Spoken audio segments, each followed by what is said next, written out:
So one of the really lovely things that you can do is look for the past and then say, well, how does that manifest itself today? And one of my favorite examples is the whites to your eyes. So chimpanzees have brown eyes, the sclera around the cornea, and ours are white. Why would you do that? Well, it advertises the direction of your gaze. Why would you advertise the direction of your gaze? Because what that says is that on average, as a human, when I look over there and see something, I want you to know that I saw it. You and I are probably going to cooperate to help us achieve whatever the goal is that I just encountered. A chimp wants to hide it from its fellow chimps because it's competitive, right? On average, whatever the hell's over there, you're not going to help me get it, right? Yeah, exactly. You're going to make it harder for me to get it. Yeah, did chimps ever do that? Like, Amazingly, look over at Jamie and go, Amazingly, groupers and octopi hunt together, and they do that. Whoa, Yeah. groupers and octopi. They work together. So the grouper will be over the Great Barrier Reef, and the fish has gone in, and he goes to the octopus, and he goes, right there. No way. And the reason he doesn't give a shit about the octopus, of course, but if the octopus goes to get it and doesn't get it, it's going to come out, and the grouper's got it. Whoa. Cooperation always works better than working on your own, right? Wow. So is there real evidence that shows that the whites of our eyes developed in order to indicate which way we're looking? Well, in all these cases, all we can do is say, let's do a little phylogenetic analysis. Who's got it and who doesn't? We're the only great ape with whites to their eyes. So Here we go. We're going to look at this.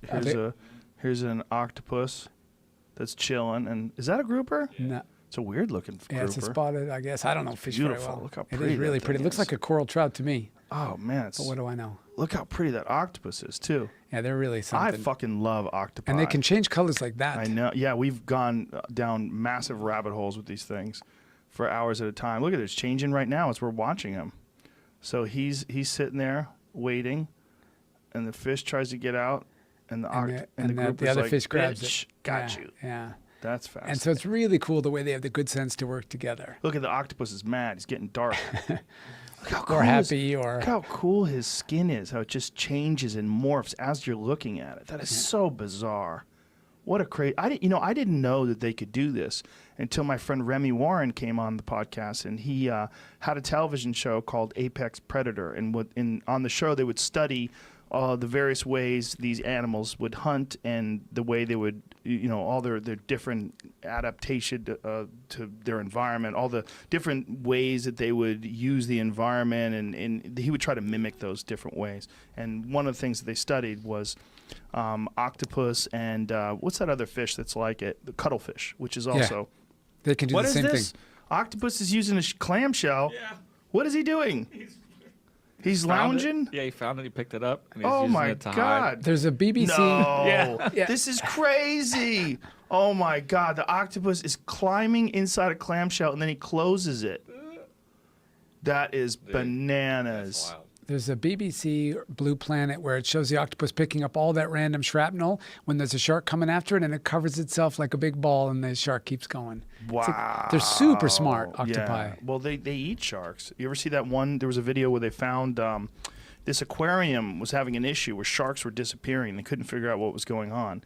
And they put a camera inside the aquarium, and it turned out that the octopus was waiting, just chilling on the rocks till the sharks came by, and they would snatch them and eat them. Watch this. It's really cool to watch. He's like, who me? Don't bother with me. I'm just a piece of coral. I'm just hanging out here being coral, bitch. I got you. Like, and because he looks exactly, even in texture, like the coral, which is so fascinating. But when they found this, they were stunned. They had no idea that octopus Could do that. Not only that they could do that, but that they would eat a shark. Yeah. Yeah, that's a big fight. Fuck, man. It's not, though. You want to squeeze the thing's mouth shut first. But it's an easy fight. It looks like he's... The thing about octopus, though, too, they could sacrifice a tentacle and it just grows back. Yeah, so it's he did. really no big deal. It's annoying, but yeah. Yeah, but I don't even know if it's annoying. I mean, we're just guessing, right? So it's there's just a fascinating animal. There's a Look really... at that shit. Look at him twisting him up. There's an amazing case in Australia where Coolin Brown, who's a biologist, had cuttlefish in his tank, and they can signal, like an octopus, they can do whatever color. And in this tank, he's got a bunch of females on one side, a bunch of males on the other. So male goes in between them, and he signals two different sides of his body. He shows the females he's male, but he shows the males that he's female. So they won't attack him for sidling up to the females. Yeah. I mean, how smart is that? It's weird. It's weird that they split off from us hundreds of millions of years ago, right? They're like as closely related as celery, basically. Yeah. I mean, it's crazy. But they're so smart, and their eyes are similar to ours. And like in the development. Actually, it's the opposite. So our eyes are poorly designed. Theirs are very well designed. So our eyes have all the detecting stuff is in its own way. It's backwards. And so the light comes in and has to pass all the cellular bodies before it can get picked up by the detectors. Theirs aim in the proper direction so that the shit isn't in the way. And we have this blind spot because the big thing, the nerve connection, they don't. Theirs comes in from the back where it belongs. Oh. So what that tells you is that, yeah, we both started out with some kind of random light sensitive spot, and theirs happened to work much better if you want to turn it into an eyeball than ours did. Because evolution it only can start with what you got. Right. But does theirs work better because they can see in water? I mean, is that a factor? factor? No. I mean, because they're... I think it's purely random that they don't... We do a great job of getting rid of the cellular bodies that are in our way. So what your eye does is it wiggles all the time. And so if anything's retinal stationary, it's wiggling equally with your eyeball, you ignore it. Mm-hmm. And so you don't even know you have your own blind spot. You fill it in. Your brain does amazing things to fix the problem. So like if you have a piece of lint on your eye or something like that. Yeah, if it were literally attached, eventually it would disappear. Mm-hmm. And because your brain says, oh, that's irrelevant. Right. And so you can't see your own blind spot unless you close one eye and then you sit there with a neutral background. You move your thumb across and literally your thumbnail disappears. Oh. Because that spot is just being filled in by whatever the background is. And what happens with the octopus? It doesn't have that problem because our nerve ending creates the blind spot by being on the wrong side. Theirs comes in from the back, and so the whole thing works beautifully. They don't have to deal with the blind spot. Would that be as effective, though, in the world that we live in of air? Yeah, it's a water air irrelevant. It's purely a happenstance that with the light-sensitive pit that they had started to get innervated properly from the back, and ours didn't. And then as ours evolved into an eye, I mean, of course we don't know. This is just, but as ours evolved to an eye, we just had to find ways around the problem that all the fancy structures that we now need in front of it are in the way. Does anything have an eye like an octopus that lives on land? Great question. I don't know. I don't think so. See, I read something about eyes that they think that I got shit information. No, and you a bad memory. That they you have an amazing memory. All these shows that you still store away. That's too many shows, man. I don't have any memory anymore. So it's all like full. Yeah, I'm like a hoarder. Like my house is filled with boxes of shit that I don't need. Yeah, that's how brains work. That's my brain. Yeah. It is how brains work, right? Did you see that video of the octopus that had captured an eagle? That captured an eagle? Yes. It was in Vancouver Island. No. The octopus had captured an eagle and was trying to eat the eagle, and these fishermen saw the struggle and released the eagle from the grasp of the octopus, which to me is like, that is like, here it is right here. Holy crap. That eagle's like, fuck, help, bro. Help, help, help, help. Hello? Well, help. Like, to me, it's weird. It's like, why are you getting involved in this? Right. It's not like like people want to think that eagles are an endangered species. They are absolutely not endangered. You go to Alaska, they're like pigeons up there. There's there are a lot of up them. There. Giant Pacific octopus. They're amazing, those animals. Yeah. But that's the thing. It's like I kind of like octopus more than I like eagles. They're much smarter. They're way smarter. Yeah. Yeah. They're really interesting. I mean, I love eagles too. Right. But you kind of got to lay it play out. Look, if I saw like a lion, that eagle might not make it anyway. Look at him. Right. He's fucked. He's on the side drowned. of the water going, what happened? What happened? The monkey people saved me from the kraken. Yeah, he was, I don't even know how the octopus got him. But what octopus can do is nothing short of spectacular. You know, we were talking about my friend Remy Warren earlier, and he had a show on television before called Apex Predator, and it was basically they would study apex predators and the different strategies they used to be successful as a hunter. And when they did the one on the octopus, he was in here and he was like, dude, they're from another planet. Yeah. He's like, that is the way they change their texture and their color and the way they do it instantaneously to adapt to their environment and how well they blend in. Mm-hmm. They're so interesting. I think they're the most alien creature that exists on planet Earth. Yeah, I agree. There's a new documentary out on, I think it's PBS, called Making Contact, that's just about octopus intelligence. There's this guy, he's a fisheries biologist, and he gets an octopus and basically lives with it in his living room. Like, he figures out that this thing likes being petted, like it knows how to, it's the diverse array of things that this thing can process mentally. It's like on par with like what chimpanzees do. You know what I mean? It's like it can open jars, it can close them, it can come out of the aquarium, go back into it. It'll swim over if it knows you, it knows if it doesn't like you. Like, it's unbelievable. Yeah, really weird, right? Yeah.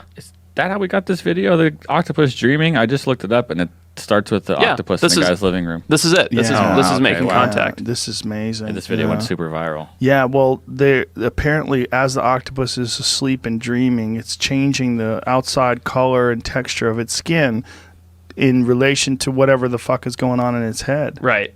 Right. That's so wild, man. Isn't that nuts? It's just so weird how they can instantaneously change their coloration and their texture, and then perfectly blend in with coral. Right. Like when you see them like stop on a coral reef and just become the reef, you're like, what Instantly, are you? too. It's like, zoop, and it's gone. Look at the colors in this thing. You know, God. there are people that actually believe they are from out of space. I've seen that. I was going to bring that up to you, that there's biologists that believe that they came in asteroids and eggs. You got it. Yeah. That's exactly right. What do you right. think about that? I think, like, look, I believe in life outside of Earth, but I don't necessarily think that octopus came from that. I think they have other there are other cephalopods that they're related to genetically, squid and cuttlefish and things like that. I don't necessarily think they came from out of space, but I can see why there's science to support that it's a possibility, and then I can also see why people think that seeing them. Well, there's thoughts about that with a lot of different life forms, like spores. Mm-hmm. There's thoughts about that when it comes to psilocybin mushrooms. Yep. There's like the real freaky psychedelic heads think that psilocybin mushrooms came from asteroids. Right. And the proof and the pudding in that one, so to speak, is the fact that you can take mushroom spores into the vacuum of space and bring them back to Earth, and they still fruit. Yeah. I'm trying to grow weed right now to see what happens up there. Elon sent a little bit of weed into something on the space station, I think. Really? They're going to test it for 30 days and see if it's viable. Really? In some way. or Wow. another. That's when we get Monster into weed. the weed business. Us and Elon, space weed. SpaceX Right? weed, yeah. Elon sent weed into space? Yeah. Legitimately? I don't think this is the first time it's been done, but the story went around because it's a hot topic. That's interesting because when he was on here, I don't even think he inhaled. You know? He's growing weed in space. Look at what the octopus eggs look like. Mm-hmm. Whoa. And so they're developing those intelligent chromatophores, that thing that basically the skin picks up the color and changes to match right there in the embryo. God. Look at their little eyeballs. How weird. And look how many of them. Like an invasion. You imagine if your wife gave birth to that many people? No thanks. You'd be like, what? I have a school. I have a school full of kids. First of all, I'm getting fucking snipped. Look at that. Yeah. Boink. Look how they drop off. That's Boink. what the Matrix looked like. Remember that? Exactly. Yeah, it is. Exactly. Dude, the Matrix is not that far off.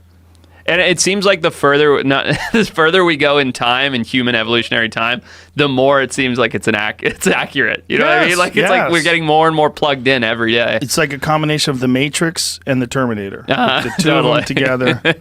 Yeah, I'm very concerned about the future of our species. But going back to octopus and cuttlefish are closely related, right? And they both can change their texture and their color. Yeah, cuttlefish have less textural changes. They're more color based. Oh, okay. Yeah.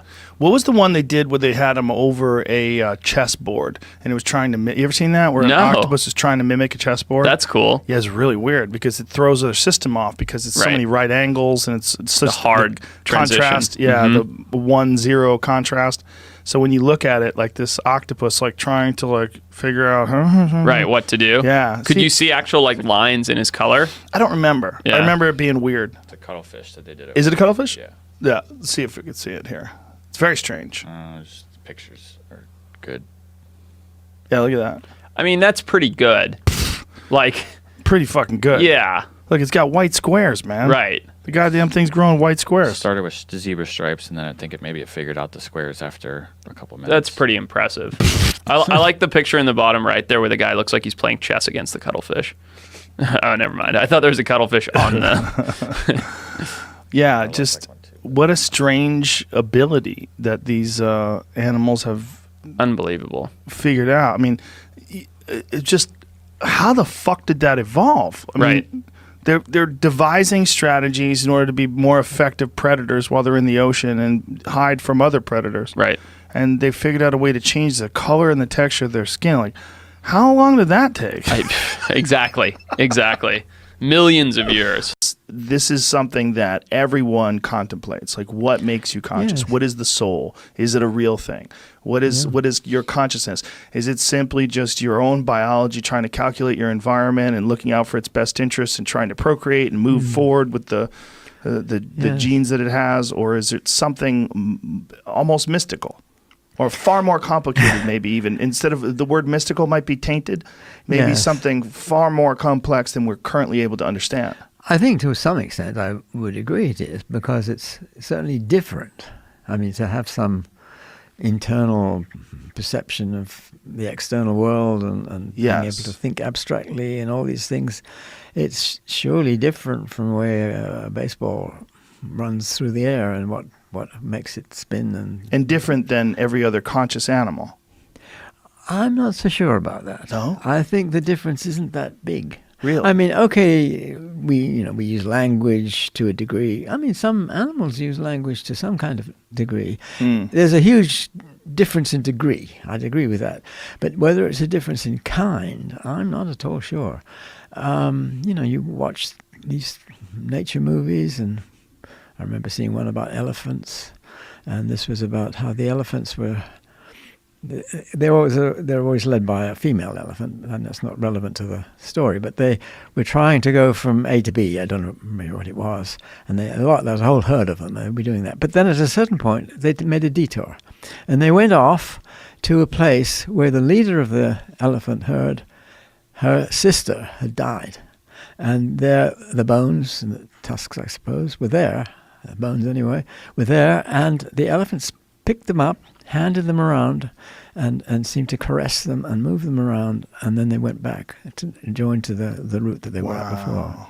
Now, what does that tell us? There's something going on which is not just some machine behaving like a robot. There's some feelings there that we can appreciate.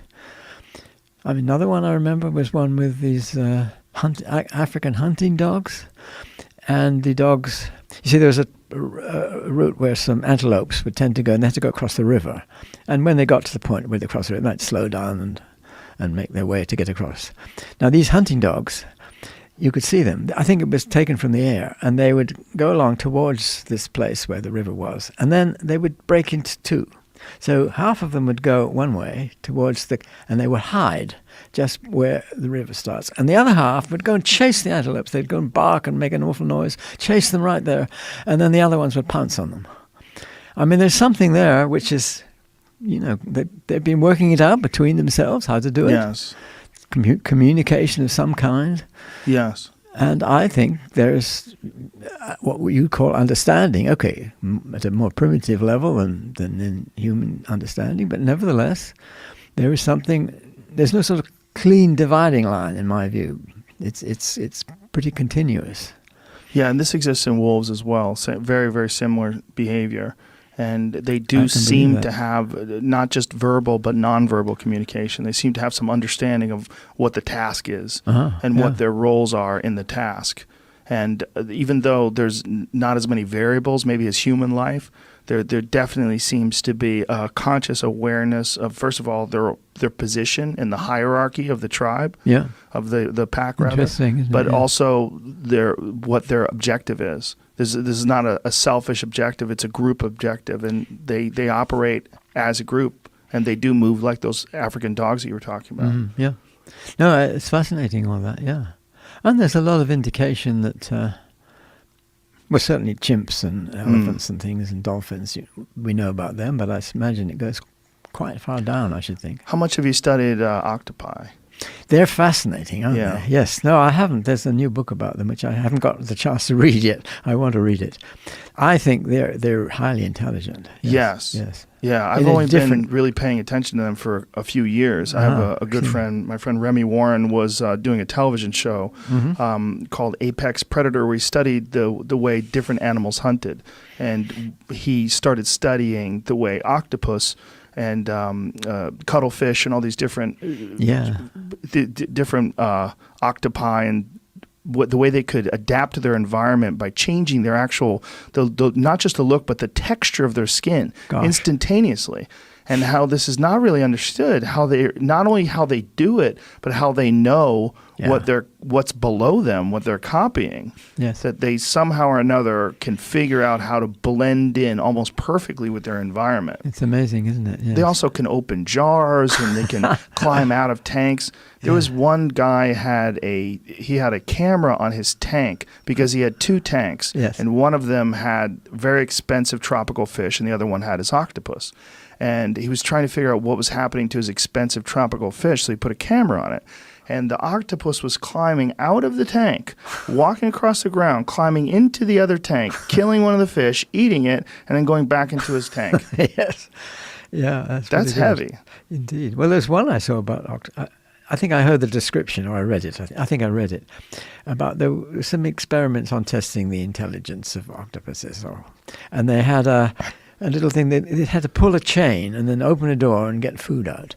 And this octopus was thinking, I'm getting fed up with this thing. And so it yanked the chain, and it came right off. And then it rose to the top and started squirting all the people in their white coats. So I thought that was pretty good. There's something else going on than just... There is something going on. Absolutely. Yeah. It's an endless source of fascination. Like wildlife documentaries to me are just truly an endless source of fascination. You're preaching to the choir, Yeah. but yeah, I think they're phenomenal. There's just so much we can learn, and it's more than just what we learn. Oh, that's cool. That's a nice fact about an octopus. But we took how we shape jets off of the shape of birds. We've taken so much inspiration from nature into our everyday lives. Look at this. Look at this. Squid skin. Squid skin. Yeah, So squid are... oh my That's God. crazy looking. It's like a television. Yeah. Like the pixels on a television. I didn't know squid could do that too. Mm-hmm.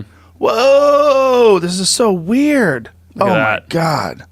They're so strange. Such a strange animal. Well, the ocean is so bizarre in and of itself. There's just so many weird creatures in the ocean. It's such an alien environment to us as terrestrial mammals. Do you remember when the tsunami hit Thailand and then there was all these animals that they were finding that they had never really seen before? Washed up on the shores. I remember that, yeah. Yeah, and they were documenting them. There was a whole website dedicated to tsunami deep sea creatures. Oh, I didn't know that. Yeah, but it was really crazy. Like some of these things that are living, a fucking mile down under the earth, Right. and you're like, what are you? And they I forget what the number was, but they got like 30 or 40 new species or something crazy like that, literally like combing through the streets of the cities where the tsunami had hit. God. Yeah. God. Is that a richer source of bioresources of the ocean of biodiversity, I should say, the ocean than Earth? Oh, there's more life in the ocean than on terrestrial land, for sure. Yeah.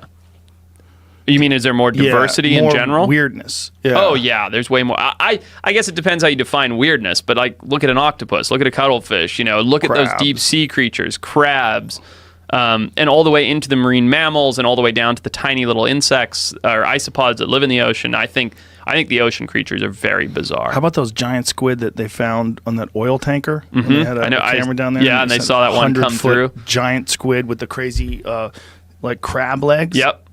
You ever see The that crab one? legs? Maybe not. Never see that one? With the crab legs? Is he Dude. walking along the bottom? No, it's got it looks like it has appendages. What? Like with joints. Yeah. No, haven't seen that Oh one. my God. Oh, I'm going to show you something I'm else. learning a lot today. I like this. Crazy alien looking squid. What's up? I found the thing about those pictures. They've been gone around multiple times after tsunamis. Apparently, they don't have anything to do with the tsunami. They are real photographs of real strange sea creatures. They just didn't wash up on shore after tsunami. But what about the thing that you had saw? That's what I was They came heard. up in 2004 and 2011. The same photos. Oh, so people are bullshitting. Oh, so it's like a- but Russians. I blame the Russians. Go to pull up that alien squid discovered near oil rig. So they had a camera deep under this oil rig, and they spotted this thing with these insane long appendages. Look at this. Oh, whoa. Yeah, that's different. That's not what I thought you were Look talking at about. the fucking length of those. What are those things that dangle from it? What'd you call those things? Tentacles? Legs? Tentacles, I don't- legs. What is it? But look at the legs on it. It's like an insect. Yeah, that's very bizarre. See how they have very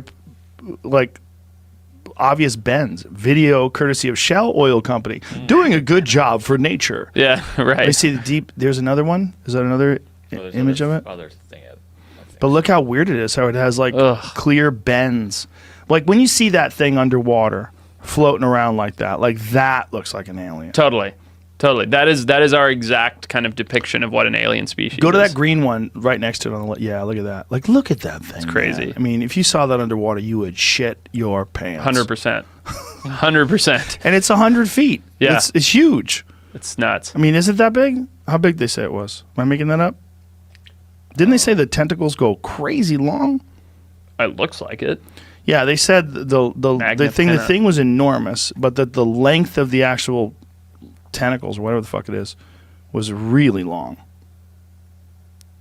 So strange. And this, before they got this video footage of it, they didn't even know something like this was real. And there's like a lot of those where you get these deep sea cameras and you're like, oh, there's a species we haven't ever documented before. So it's in the Gulf of Mexico. They caught it at a depth of 7,800 feet. But does it say how big they think it is? You can It's just a type in that big fin Magna squid. Pena That's squid what I had size. here. Just Big fin. Look at the fucking, just how weird it looked. Like the way that the head of it sort of pulsates and moves with Right. the waves. Like, It's like a Steven Spielberg creation. yeah, there's that, and then there's also a puppy. Right. You know, like, Right. that's how diverse life is. Okay, the length is up to 15 to 20 times the mantle. 26 feet. 26 feet. Okay, that's Or pretty big. more.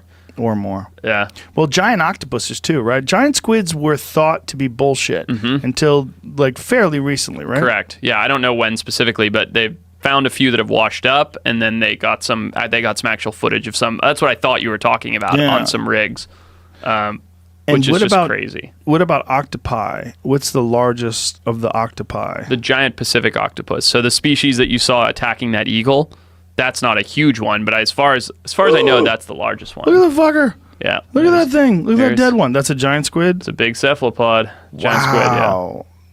That thing's huge. That looks like it's more than 28 feet. If you stretch that bitch out. No, those ones are like 100+ feet.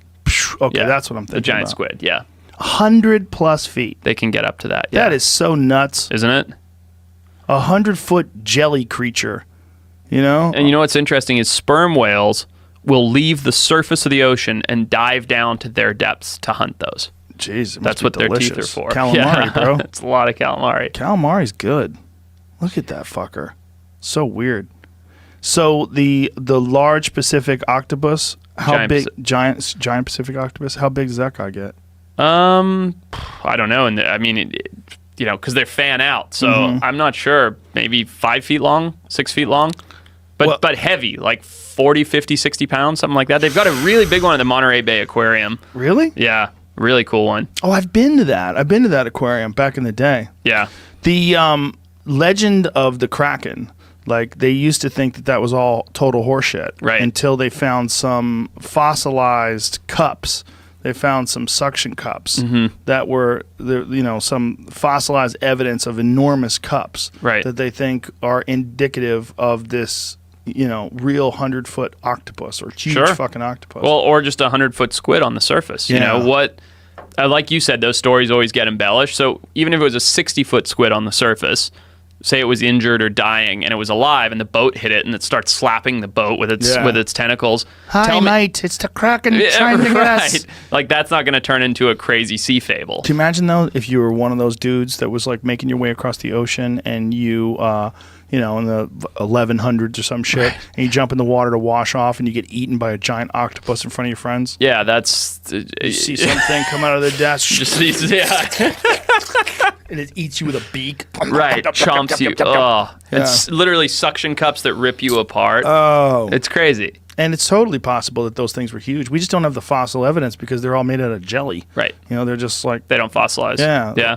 All you get is like if you those fossilized images of the cups is just because it left an imprint in some sort of soil or something at the bottom of the ocean. Do you know anything about what's going on in the Pacific Northwest where there's a pod of orcas that exists primarily on Chinook salmon and they're starving? So in fact, it's important. I'm glad you mentioned that because just yesterday and today, a bunch of different protections are being announced for the southern resident killer whales, which are in the Salish Sea. So it's going to impede sort of vessel. They're really focusing on doing what they can. What's happening there is they've got this Snake River Dam system that needs to be. What happens is they put this system in, and the Chinook are just dying. They can't get through. The flow is gone. So they put the system in a long time ago. So it's virtually over time has been decimating these populations. No one really knew why, but we're at the point now that we know that these orcas exclusively eat Chinook, and there's just not enough. And whereas they used to be massive ones, now they've got these little tiny ones.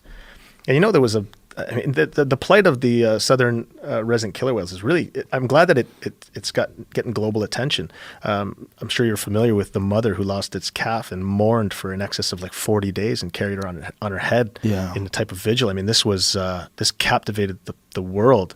I mean, you can't look at an animal capable of such suffering without being acutely aware of the damage you're doing when you separate them from their family and natural environment. Let me explain the difference.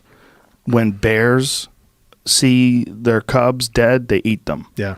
That's the difference. Yeah. You're talking about something that's insanely emotional. It's a different kind of animal. That's the thing that we're learning is the most notable aspect of these animals is their emotional intelligence capacity. I'm afraid of what it is, the depth of which we're going to find out that they're capable of bond because. But particularly if there's ever some sort of a way of translating communication, if they figure out a way of breaking down those sounds and expressions into something that we can decipher. Right now I don't think they know much.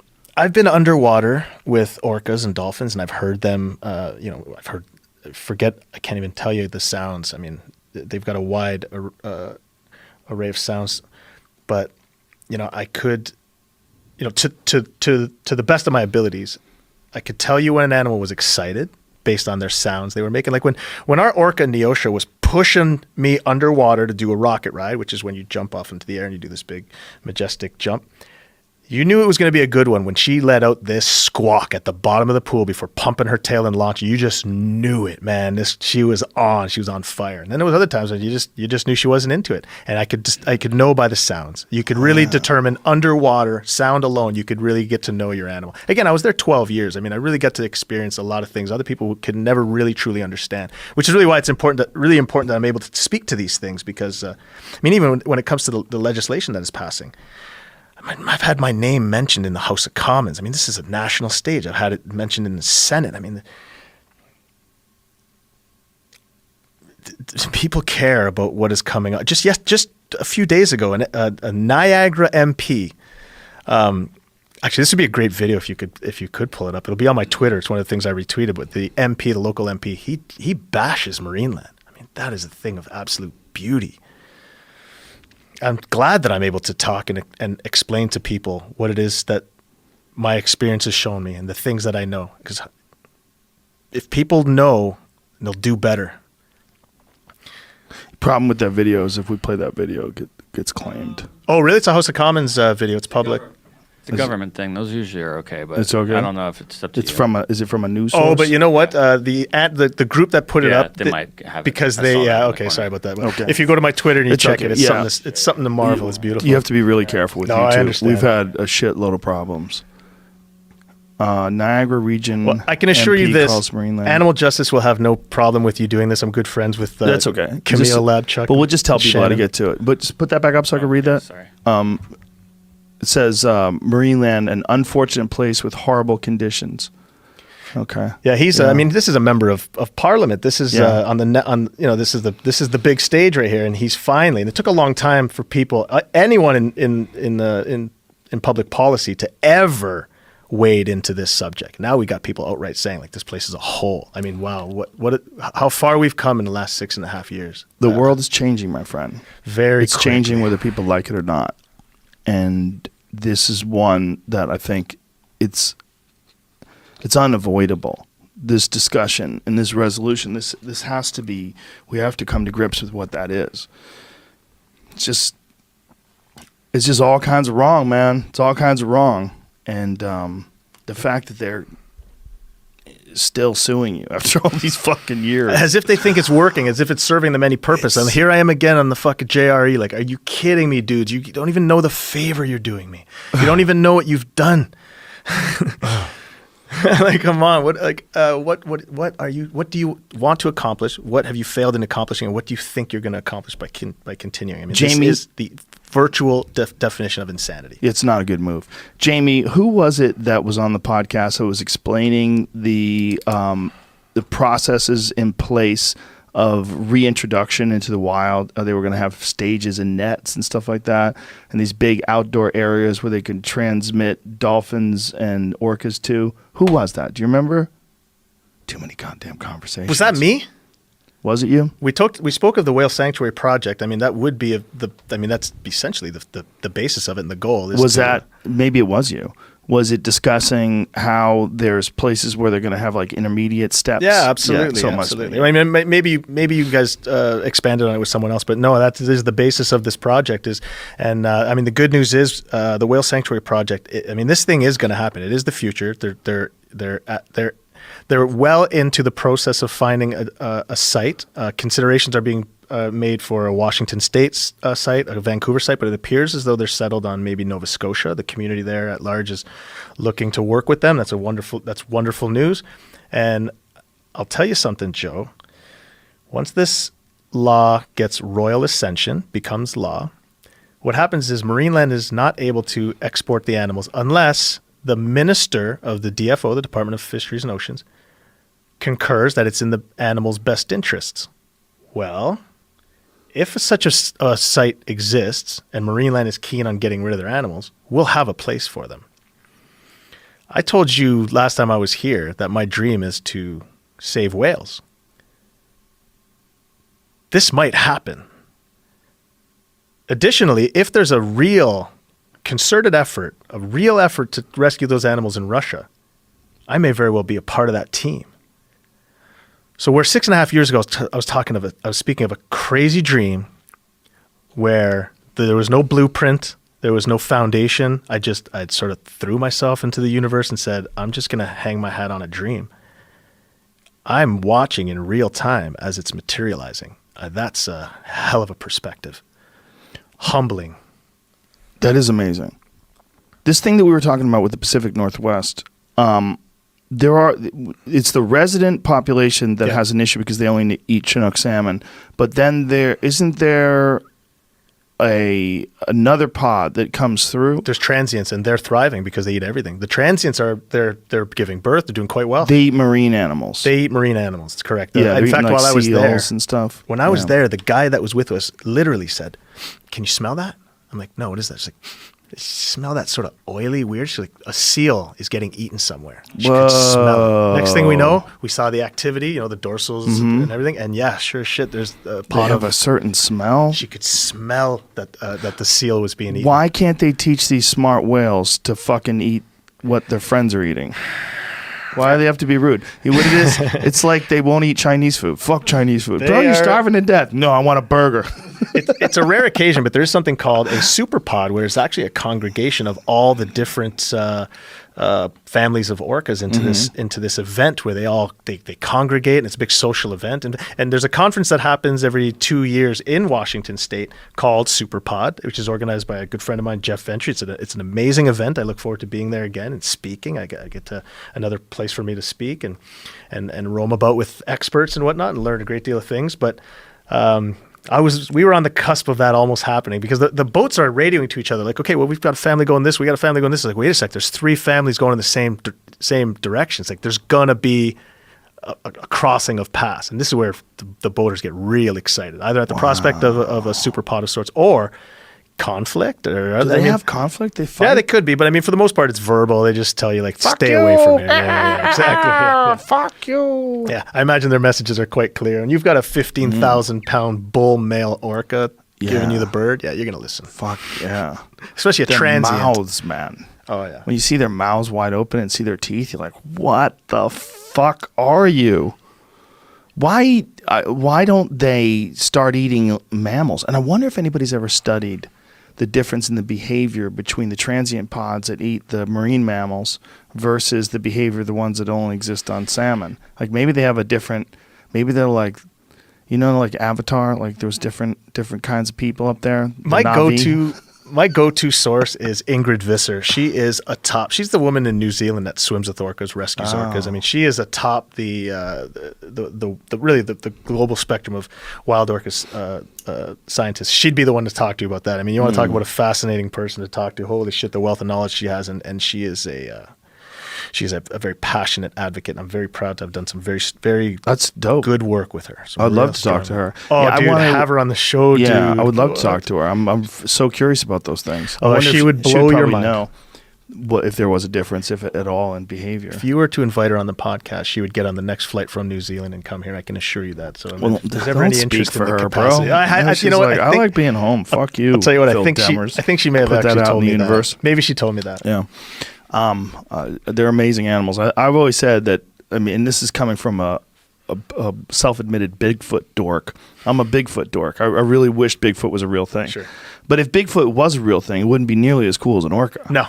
Like if we found some big, stupid, stinky ape that's been hiding from people forever, and be like, wow, that's cool. But is it much cooler than a chimp or a gorilla? What? Just because it's bigger? No. What an orca is really cool. That is a super intelligent super killer that eats sharks. Stealth killing machine. That has great whites tucking tail and running. Just fuck up a great white shark like it has no business being in the ocean. They're the with it. perfect weapon in their world. I mean, there's nothing that touches them. They're literally at zero risk. They have no predators. I mean, they're just too damn strong and too damn smart and coordinated. They do their kills as teams. Yeah. I mean, you're literally up against an army out there. Try to be a 500-pound seal, and that would be a big seal. An next army to- of 13,000-pound killer whales. who sort of enjoy playing with you a little bit before you die. I mean, I'll interpret it as play, but more often than not, it's training the young ones on how to kill and stuff. It could be a brutal thing. I mean, I don't love watching it personally because I've worked with seals as well. And, I mean, it's I take Team Orca all day. yeah, me too.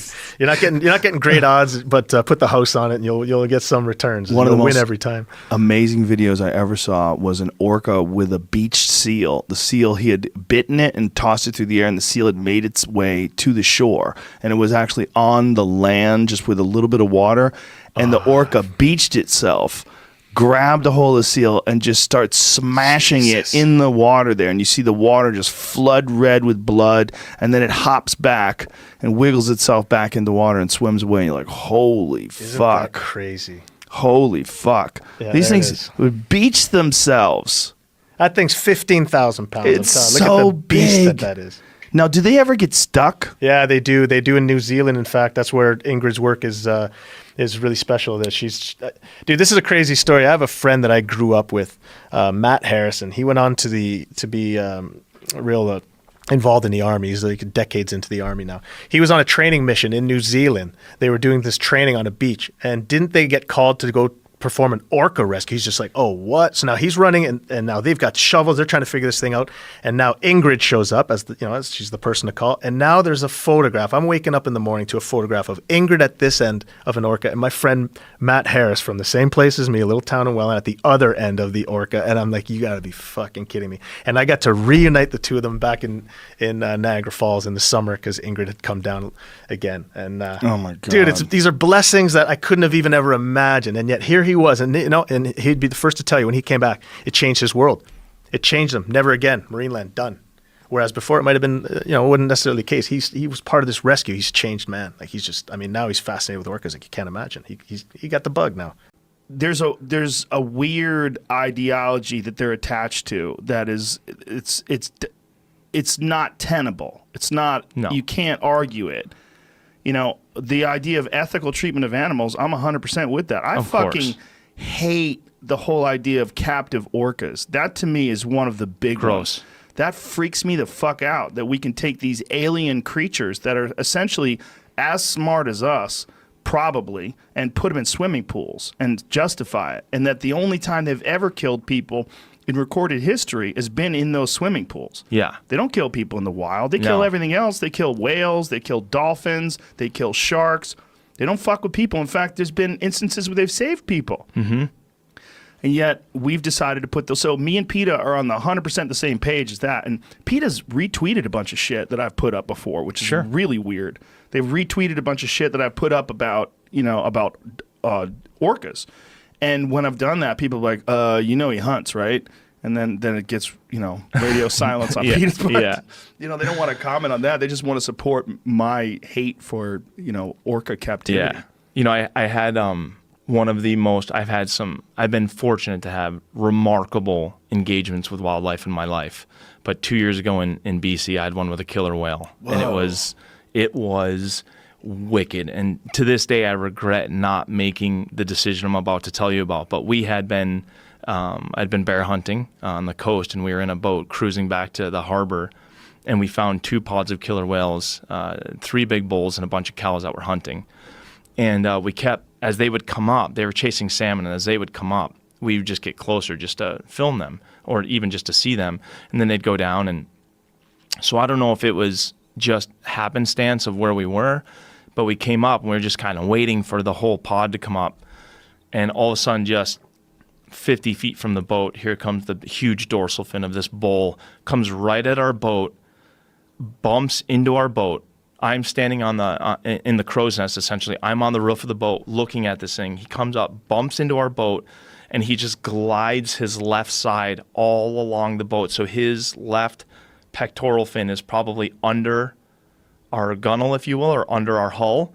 And so he's just dragging his fin, and he rotates on his side, dragging his dorsal fin along our side, exhales, covering our director of photography, William's face in his spray. And as he's doing this, he hugs the bow of our boat, and he never, ever breaks eye contact with me. He's staring at me out of his left eye, literally rolling his eye over, and he just cruises all the way around the boat. And I wanted to dive in. And I just wasn't sure. Like, I didn't want to be one of these, The first guy to die. I didn't want to be the first guy to die, and I also didn't want to have like some sort of shallow water blackout because the water was so cold. So I didn't want to dive in and have all of a sudden I didn't know how my body would react because I hadn't been in the water yet. And so, and then also I was like, I'd watched Blackfish or whatever that film is where they killed a bunch of folks at in SeaWorld and in BC, and so I was just like, well, what if, there's got to be a first. Wolves never killed anyone either. And then, some young lady went jogging in BC, and son of a bitch, we have number one. Well, there's a long history of wolves killing people, though, in the past. Yeah, I'm just saying, in recorded time. But it was, he maintained eye contact, turned, and then just continued on with the hunt. But it was... Fuck. Did you film all this? Yeah, well, you filmed as much as we could because it happened really fast. But yeah, it was wicked. Absolutely wicked. I mean, literally his dorsal fin is probably 10 feet tall. And it is just, when you drag something against another inanimate object with force, his fin is just, he was just very engaged with the boat. Is their dorsal fin really that tall? Yeah. Yeah, it's got to be 8, 9, 10 feet. That's fucking crazy. Yeah. I guess huge. it makes sense. They're so big. Fuck, man. I've never seen one in the wild. I've seen dolphins in the wild, and I've seen whales in the wild. Yep. I've never seen an orca. Yeah, they're wicked animals. We can't even comprehend what that animal animal is. I've always said that if orcas weren't real and Bigfoot was real, we wouldn't give a shit about Bigfoot. Bigfoot would be in the zoo right next to the fucking orangutans. We'd be like, look at the big monkey, big stupid monkey. Yeah. But orcas, they speak in a language that we can't decipher. We don't know what they're saying, but we know that they have dialects. We know that they stay in these pods for life. They have this family organization, and they all stay in their clan. Yeah, they're fucking incredible. And you've seen Blackfish, obviously. Yeah, yeah. I think so much as I could watch, I couldn't watch the whole thing. I get angry. Oh yeah, I get furious that this is a giant business, that they take these things and they buy them from other organizations. And I've had, I've had real problems with it for a long time. And my friend Phil Demers, he was a trainer at Marineland, and he's been on the podcast many, many times, and he's involved in these constant lawsuits with Marineland. He was a walrus trainer, and he also trained killer whales, and he's given us some real insight into the horrors of what it's like in Marineland and even in SeaWorld and what they're doing and how they get these orcas and how they're treated and how bad it is for them to be trapped in these environments and how their dorsal fins go limp because they never have to deal with current, so they atrophy. The whole thing is sick. It's sick. Do they still have them now? And killer whales at SeaWorld now? Yes, yeah, they still have them. Yeah, they can't buy new ones apparently or something like that. There's some weird law. Fantastic. Yeah, the whole thing they can't. I think they could still breed them though. I mean, the whole thing is fucked up, man. It's just like slavery. If like we had aliens as slaves, we just couldn't. We're like, what are you saying? Oh yeah, I don't know what you're saying, dude. Get in the pool if you want to fish. Get in the fucking pool. I mean, that's basically what's going on. It's gross. Yeah, it's sick. Yeah. It's twisted. Yeah. You know, and I just so that's where me and Pete we're on the same page. Yeah, I So you developed a more efficient, slower, a style that you could continue for 5 months. Yeah, and you just end up, it's like moving meditation. It just became like, you know, the limiting factor was just like, I was just getting bored. Like I wasn't actually breathing What heavy. were you thinking of? This is the thing. I mean, you had to, at any given time, any tide, you had to think of something that was going to be more powerful than the thought of stopping or fatigue or sea ulcers, like getting deeper into your skin. And so sometimes it was real easy because you were swimming with dolphins, minke whales. I swam with a basking shark. Did they come over to you going, what the fuck is this dude doing? Yeah, like at one point Really? there was a video of it ages ago with the minke whale, and I was swimming 12 hours across the Bristol Channel, so that's kind of England to Wales, and this was without doubt, for all the hardship that I spoke about, I just want to say that there were some amazing moments. This one particular moment, swimming across the Bristol Channel. And all of a sudden, a minke whale, kind of about as big as this table, breaches right next to me. I was like, whoa, like, took me surprise. I turned to Matt, the captain. I was like, Matt, am I safe? Like, what's going on? Like, shall I get out of the water? And he said, no, you're absolutely fine. And I was like, okay, because it's a minke whale. They're fine, they're friendly. I was like, okay, fair enough. So I keep swimming. And then for the next 5 miles, the minke whale was circling me. It was breaching over the top. It was coming under me and swimming like that. Whoa. And I turned to Matt. I said, like, Matt, what's going on? And he said, I've never seen this. He's been sailing like 40 years. He says, I've never seen this. He said, but what I think is happening is I think it's a female. And She's trying to fuck you. Well, I said, it's not mating season, is it? He was like, no, it's fine. He goes, what I think's She's happening. saving you for later. This motherfucker can go. Look at him. I've seen him for 4 months in this water. I'm going to fuck him. Mating season is probably right around the corner. She's like, if he sticks around. I was getting a move on. So I was like, what is Right, that was a concern of mine. Yeah, that I would was imagine. it was. But no, Matt said, no, I think it's a female. I think that she thinks that you're an injured seal. And so for the next 5 miles, she basically guided me all the way to the shallower water. Wow. And as I got there, it was literally the depth of the water. Matt said, yeah, much shallower water. And we turned, whale breached one more time, and then swam off as if to say, you're safe now. And wow. Amazing. That's incredible. Amazing. Yeah. So for all of the hardship and everything that I described, there were moments and sunsets and swimming with seals and it was amazing. Whoa. Oh, so that's the basking shark. Is that what you encountered? Yeah, so that was in the... That's the actual one you encountered? I don't know if... I was swimming behind Seems him. like you could swim in that. I was concerned about that one. But so that's a basking shark. So they're friendly. Right. But can you imagine seeing that? Like you're swimming through Scotland, like mountains either side of you. And so to your point about asking what you think about, it's very easy to swim when there's dolphins and everything, but there's times when you are lost in this moving meditation, but then you see something like that and you very quickly got to get your wits about you. God. Because there were killer whales as well up, coming from sort of Iceland around the top of Scotland. So that was a concern. Were they interested in you? Thankfully, we didn't see any. But they wouldn't attack you or anything. Well, so this is it. So we were speaking with marine biologists at the time saying, look, like what's the situation here? And they said, well, what's really interesting, they're so intelligent. Killer whales are so intelligent. And they've never been known, this was what they said to me, they've never been known in the wild to attack a human. And I said, okay, fantastic. And they said, however, if they're going to attack a human, it's probably going to be you because no one's ever spent that amount of time in the water as well. So I was like, right. They said, all you need to do is... So I was like, all right, comforting. So they just said, look, all you need to do is make sure that you don't look like a seal because they might mistake you for a seal, but they might bite you, but then they will go, oh, whoa, they're that intelligent. They'll be like, oh, that doesn't taste like a seal. So they might, so I was just trying my best not to look like a seal. Well, I think when they've attacked people in the wild, though, it's always, or in captivity, it's always been trainers. Yeah. It's always been anger and frustration. And, Yeah. you know? And that was my experience with the minke whale and everything. It was, people said, like, how do you swim at night? Because certainly around west of Scotland, it was a depth of 200 meters. So you don't know what's under you. And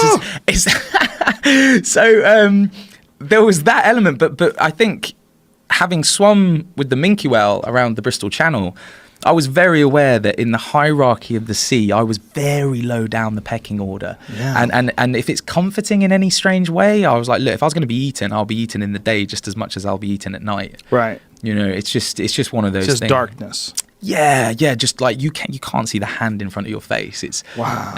like the Moray Firth, for instance. We were like 40 miles away from land, and this kind of cutting across this huge bay across the top of Scotland, and you know, it was clouded over, so there was you couldn't even see anything because there was no moonlight or no stars, and it was you in that complete sensory deprivation.